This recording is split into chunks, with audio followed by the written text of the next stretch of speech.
Good morning.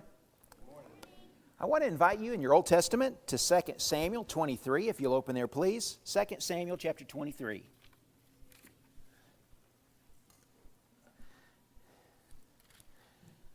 I want you to begin reading with me, if you would, in verse 8 of that chapter. 2 Samuel chapter 23, beginning in verse 8. Now these are the names of the mighty men whom David had. Josh-Basshebeth, a Tahkemonite. He was chief of the captains. He was called Adino, the Eznite, because of 800 slain by him at one time.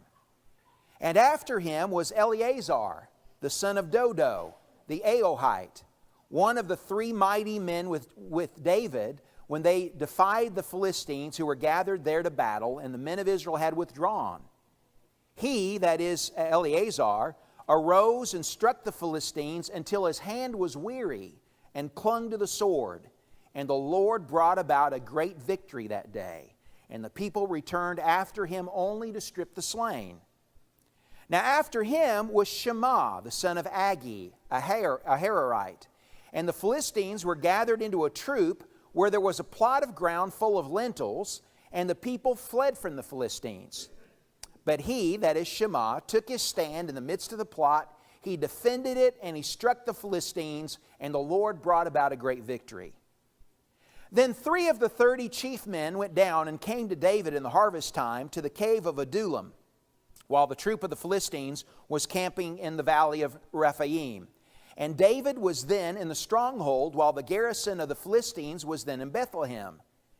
And David had a craving and said, "Oh, that someone would give me water to drink from the well of Bethlehem, which is by the gate." And so the 3 mighty men broke through the camp of the Philistines and drew water from the well of Bethlehem, which was by the gate. And they took it and they brought it to David. Nevertheless, David would not drink it, but he poured it out to the Lord. And he said, "Be it far from me, O Lord, that I should do this. Shall I drink the blood of the men who went in jeopardy of their lives?" Therefore he would not drink it. These things the 3 mighty men did. And Abishai, the brother of Joab, the son of Zeruiah, was chief of the 30. He swung his spear against 300 and killed them, and had a name as well as the 3. He was the most honored of the 30, therefore he became their commander. However, he did not attain to the 3. Then Benaiah, the son of Jehoiada, the son of a valiant man named Kabzeel, who had done mighty deeds, killed the 2 sons of Ariel of Moab. He also went down and killed a lion in the middle of a pit on a snowy day. And he killed an Egyptian, an impressive man. Now the Egyptian had a spear in his hand, but he went down to him with a club and snatched the spear from the Egyptian's hand and killed him with his own spear. These things Benaiah the son of Jehoiada did, and he had a name as well as the 3 mighty men. He was honored among the 30, but he did not attain to the 3. And David appointed him over his guard. I expect none of these names are familiar to you. You might know perhaps the name of Abishai. That might be a name that you'd recognize as being the brother of Joab from the Old Testament. But probably even he would not be familiar to you. But these men, if you had lived in David's time, and if you'd been a boy of 12 or 16 or 18, I mean, these 30 guys that are described here in 2 Samuel 23, they would have been your heroes. I mean, if you were playing army out with the boys in the neighborhood, or if you were out in the woods or in the desert and you were imagining you were fighting against great foes, if you were fighting the Philistines and you'd chosen sides, and one side of the neighborhood or some of the boys were the Philistines and you were David's mighty men, I mean, somebody would want to be Abishai, and somebody would want to be Shema, and somebody would want to be Jehoshaphat. Because these were the heroes of the time. These were David's mighty men. And all of them are named, if you look at the end of chapter 23, beginning in verse 24, but 5 of them get special recognition. Among the 30 mighty men, there were 3 in particular who were especially renowned. And those are the three that in this chapter are cited first. And then there are two more that are cited who were not as esteemed as the three, but nevertheless they were ones that were given positions of authority over David's mighty men because of their great deeds, their auspicious deeds as well, which includes Abishai and Benaiah, who are mentioned last in the list. Could I recap just quickly with you what it is that these men did? Jehoshaphat was nicknamed Adino. He was chief of the captains. And he is noted in verse 8 because he slew 800 people at one time, 800 men at one time. Now, I don't know if that was in one fall because of something that he did. I take it that in hand-to-hand combat, he slew 800 men in a battle. In verse 9, we're told about Eleazar, how he stood his ground when everyone else was retreating. Everyone else was fleeing from the battle against the Philistines, but Eleazar, while everyone else was leaving, he went on the offensive.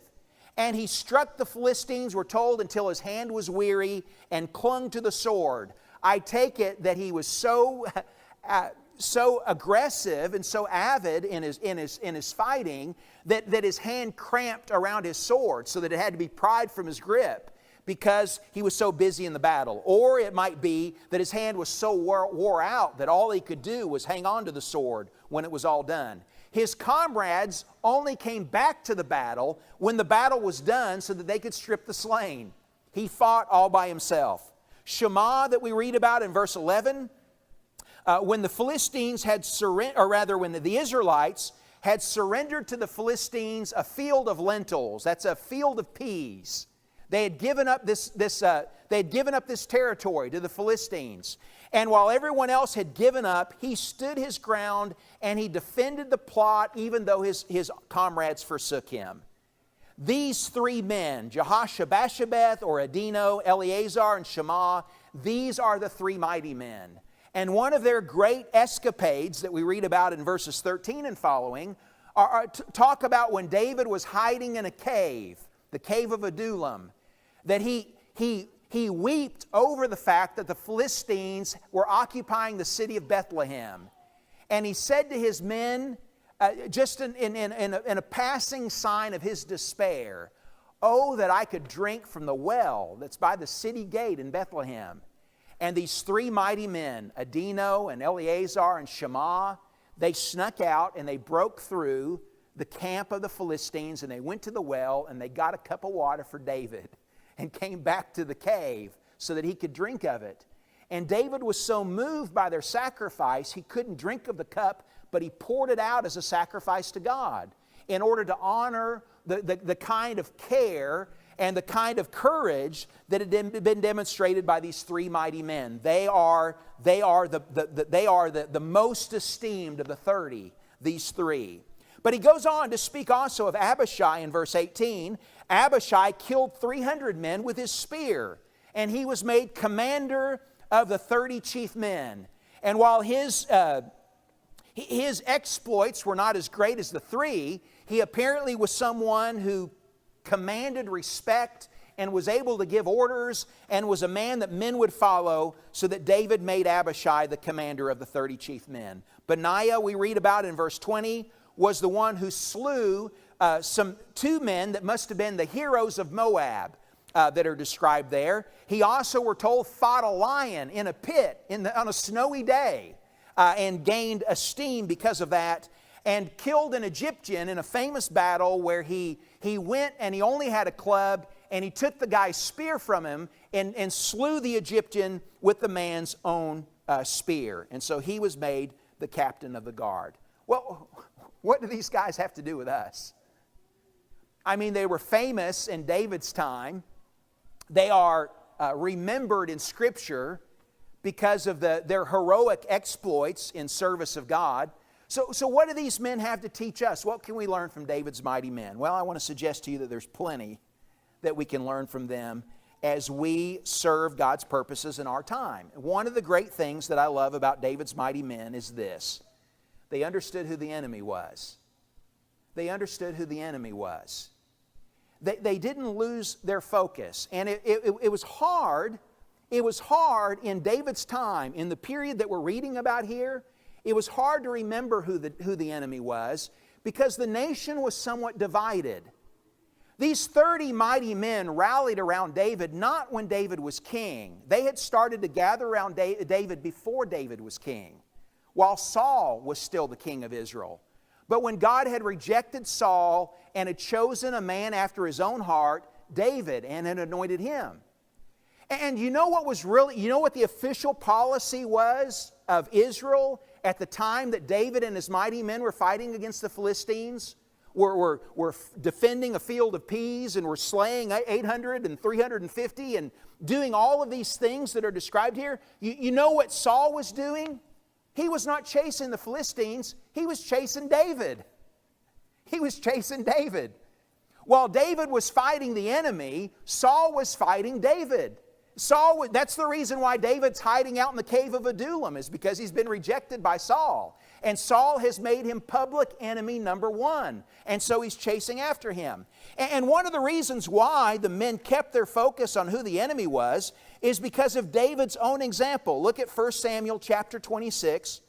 1 Samuel chapter 26 and verse 8. There's a story that we read here about the one who was who David appointed over the 30, Abishai. There's a story that's described about him here where David comes upon the camp of Saul and everyone is asleep. And Saul is asleep in the camp. And Abishai sees that. And so Abishai, look at verse 7, it says, David and Abishai came to the people by night. Behold, Saul was sleeping inside the circle of the camp with his spear stuck in the ground at his head. And Abner and the people were lying around him. And Abishai says to David in verse 8, today God has delivered your enemy into your hand. Now therefore, please let me strike him with the spear to the ground with one stroke. And you know that Abishai is not going to have to hit him twice. It's just going to be one time. It's going to be swift vengeance. He says, I will not strike him the second time. But David said to Abishai, do not destroy him. For who can stretch out his hand against the Lord's anointed and be without guilt? David knew who the enemy was. And because David knew who the enemy was and remembered who the enemy was, he helped his men to remember who the enemy was. Listen, when your parents give you a curfew, when your parents talk to you about your friends, when they talk to you about your choices, they're not your enemy. Do you see that? When your grandparents talk to you about your choices that you're making and about the way that your life is headed, and they try to point you in the right direction just because they get on your case, doesn't mean that they're your enemy. They do that because they love you. Do you see that David is trying to do the right thing here, but because what he's doing has made Saul look bad, and because David is jealous, or rather Saul is jealous of David, he has made someone who loves him and only wants the best for him his enemy.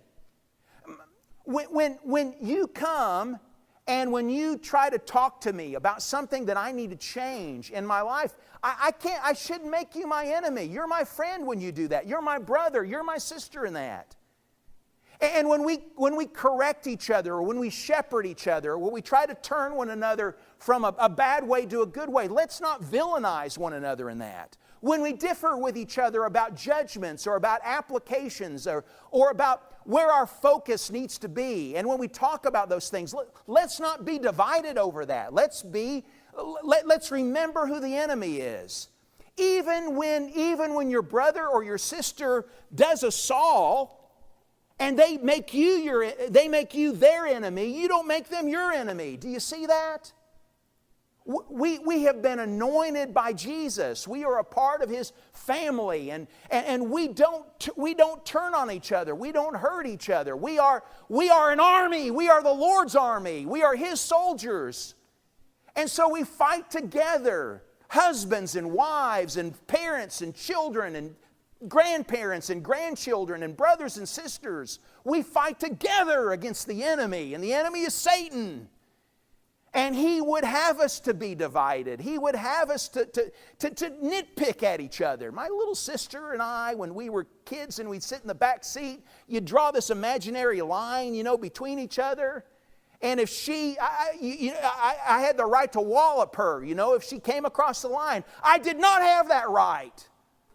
That was, and yet we can be the same way in our relationships, where we find things to be agitated about. We find things to be angry about. We find reasons to say ugly things and to do ugly things and to hurt people that love us and that we need to love. Don't do that. Don't let Satan cause us to forget who the enemy is. And the mighty men of David are exalted because they remembered who the enemy was. Even when men like Saul made them the enemy. Number two, one of the things I respect about the mighty men of David is that they recognize that there are no small battles. They recognize that there are no small battles. The incidents that are recorded here are just a few things that happened in the course of David's wandering in the wilderness while he was out of sorts for 10 years with Saul. And before God had officially made him or removed Saul so that he could reign as king. And here are these battles, but they were not. None of them were little. In fact, the one that I think of that you might regard as the least significant of all is what's said in verse 11 about Shammah. It says that Shammah, the Philistines in verse 11 had gathered into a troop where there was a plot of ground full of peas. It was just a field of peas. Big deal.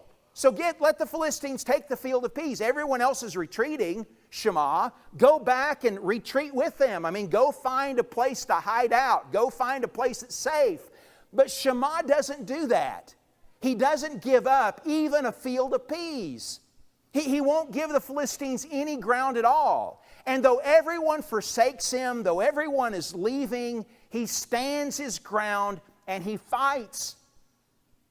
And the heart that he shows by not giving an inch of ground to the Philistines is demonstrative of the kind of heart and culture that David sought as the king of Israel to cultivate in his army, to cultivate in his people. They saw that there were no battles that were small.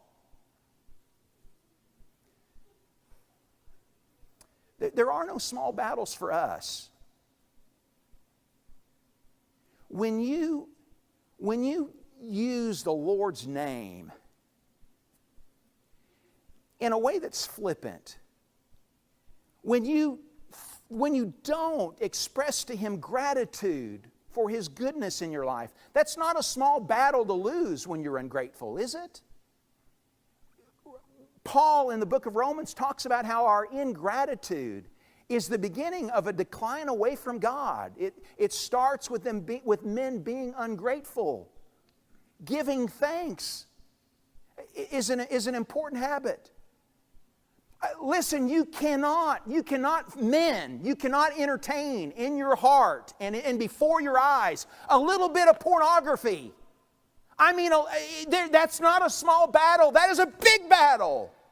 And Satan, if he can capture your eyes and he can capture your imagination, if he's the one that chooses the lust and the desires that he sows in your heart, if he creates in you fantasies that are ungodly and that are untoward, that are vile, he leads you into captivity. That's not a little battle.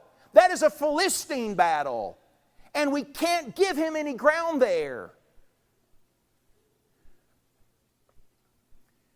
Not making right the separation between me and someone else, letting something that is that has been an offense or a hurt or a wound, just being content that for now we're going to cover it up and we're just going to pretend like it's not there.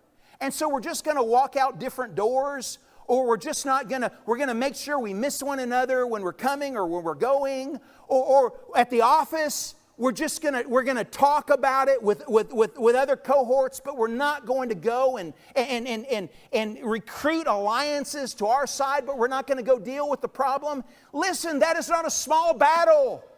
That is not a small battle. That's a big deal. And I can't yield ground in those areas. I just want to warn us about the little compromises that we make that have an impact on our character, because I tolerate this grudge, or because I tolerate this kind of speech, or because I tolerate this little bit of sin that I'm protecting in my heart, or holding on to this little idol that maybe it's just in a little corner on the bookcase, but there's a spotlight that's shining on it, and everything else is dusty, but it's nice and shiny because I'm taking it out and I'm petting it all the time, and I'm thinking about all the ways that I can enjoy it and make it more a part of my life. I can't have those little idols. There are no small battles. And I learn from David's mighty men that there are no small battles, and I must not yield any ground, not even a field of peas, to the enemy of the Lord, because I just think it's not a big deal right now, or I'm going to deal with it later. Number 3, one of the things I love about David's mighty men is they did know how to quit. They did know how to quit.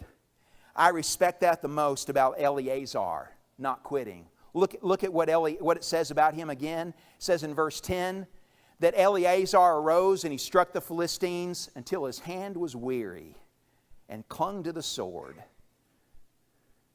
They didn't know how to quit. Eleazar didn't know how to put his sword down. Eleazar didn't know how to take his armor off. Eleazar, these guys, they didn't know how to just sit in the tent. These guys didn't know when everyone is running away from the battle, they don't know how to leave. All they know is to run straight ahead. All they know is to go on the offensive. They didn't quit when they were weary. They didn't quit when they were outnumbered. They didn't quit when they were forsaken. They didn't quit when they were spurned. And how do you look at verses 10 and 12, what it says in terms of where the victory came from? It says when his hand clung to the sword, and the Lord brought about a great victory that day. And in verse 12 it says concerning Shammah that he took his stand in the midst of the plot, defended it, and struck the Philistines, and the Lord brought about a great victory. These guys understood it was not them, it was the Lord that was fighting their battles. And so how do you quit a battle that you cannot lose?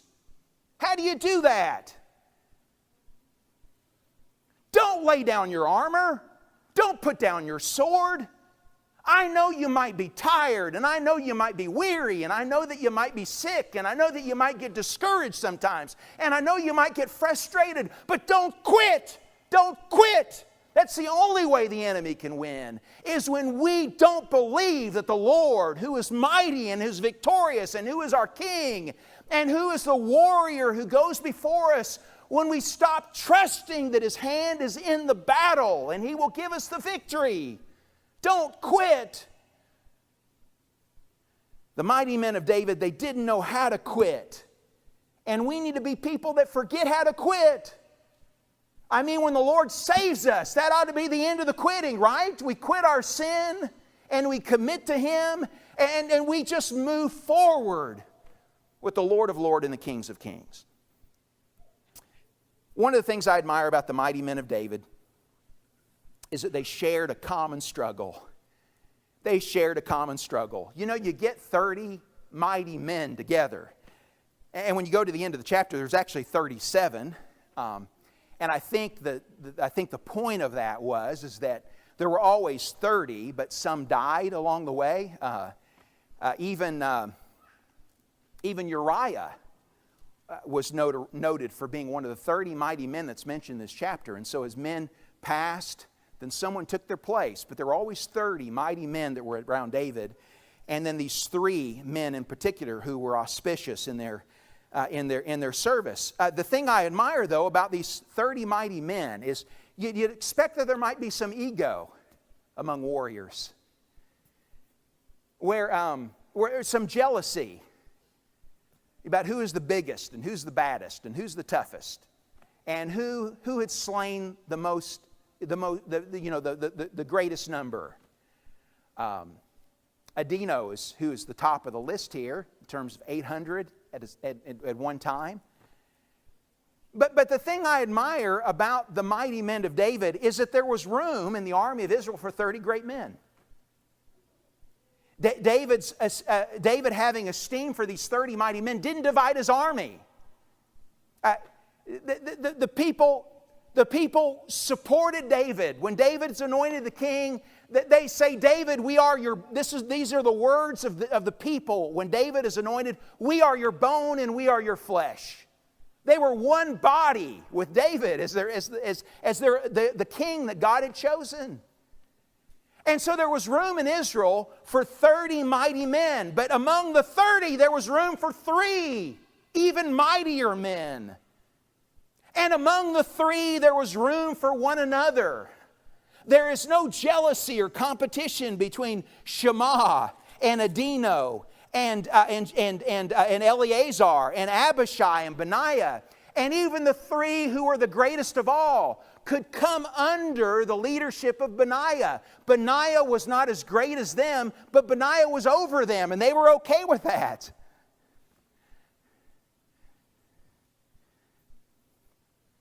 Abishai as well. And they submitted to his leadership. I love the fact that there was just no competition among them. They shared a common struggle. And they were together in that. I love the togetherness that we enjoy as a people. And I don't invite God to bring hardship to any of our people. I don't love the fact that Ken has cancer. And I don't rejoice in the fact of Ugo's his journey with that. I don't celebrate the fact that our sister Jeanette hurts every day. I don't love those kinds of things, but I see how God works in our burdens. Curtis has just lost his grandmother this weekend. But in all of our pain and all of our hurts and all of our weaknesses and all of our and not just the hardships but the things that we celebrate, God gives us occasion for rallying to each other and fighting with each other and fighting for each other and communicating to one another that this is a common struggle, that we don't walk this path and we don't go along this journey alone, but we are together in this. Praise God for that. I'm so grateful that you're fighting next to me. And I'm so grateful that we can fight next to Ken and next to Cherry and next to each other. And that we don't have to be lonely and we don't have to be discouraged. And I've got someone who's got my back because I know that you're gonna watch behind me. And you're going to march in front of me. And we're together in this. And what a blessing that is to have that. Not everybody has that. And don't you hurt for the fact that so many around us don't share the common struggle of having someone that is looking out for them, that is watching out for them, that's helping them when they stumble. God help us to be a people who model that and who extend the Lord's army, because we're trying to fight a common struggle against a common enemy. And there's room in the kingdom for 30. And there's room in the kingdom for 3. And there's room in the kingdom for one another, because we're not jealous of each other. But we share one another's burdens and yokes, and we rejoice in one another's victories and accomplishments.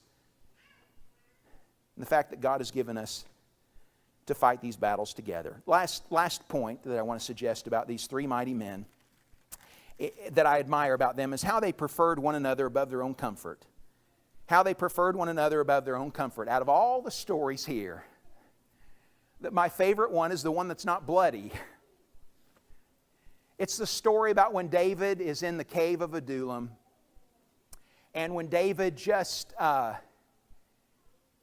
speaks longingly the way that John Dean did in his prayer when he says how he longs to see Jesus, and the way that Brandon showed us as he talked about how God has given us the fullness of things in Christ and how the best things are yet to be experienced. And David longed that he could drink. He remembered growing up as a boy in Bethlehem and how maybe he would go and fetch water for the family from the well at the gate of the city. And out of all the water, and I can identify with it, out of all the water I've ever tasted, there's no water as good as the water that I tasted on Cave Creek. I mean, that little spring that was up at the, that came from the, now I can't remember the folks' house, the Harveys. The little spring that came from the Harvey's place that ran down, that ran down to our house. I mean, that water, it just tasted so good. That came from that spring. And David, he never tasted any better water perhaps than the water that he tasted in Bethlehem. And so he said longingly to his men, "Oh, that I could have a drink from there."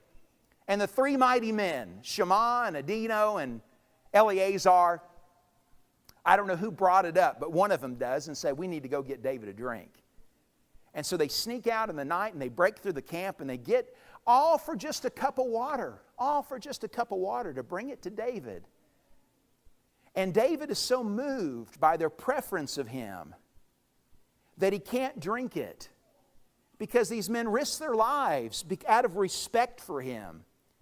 And the only way that David can honor them above the way they've honored him is to honor God with it. And so he takes a cup of water and he pours it out, and he pours it out as a sacrifice. It's an offering to God.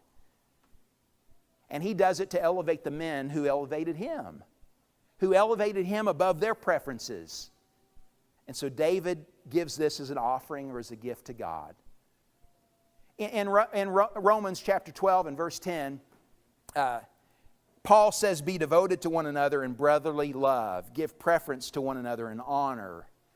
You could translate that outdo one another in showing honor, in that idea of giving preference. And you see that that's what's happening in what goes on with the three and with David. They are outdoing one another and showing honor. Not competitive in some kind of improper way, but because of the deep love and deep respect that they have for each other. These three men, they honor David and David honors them. And there is just such unity in that, and such beauty in that, and such camaraderie in that, and such togetherness in that, and such godliness in that kind of being yoked together, reconciled to God and reconciled to each other, and fighting the enemies of God with courage and with optimism. That's who we are. These men are our predecessors. We stand on their shoulders. The mighty men of David.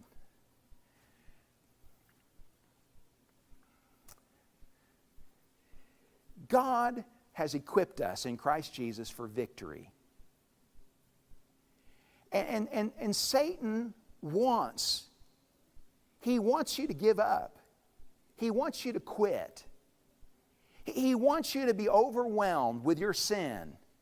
He wants you to think the battle is impossible. That change cannot happen. That you've lost too much ground in your life to the Philistines. You've given too much of your heart to them. And you can't come back. I want to say to you that Jesus will fight for you. Jesus will give you victory. Jesus has laid down His life so you can be free from the Philistines.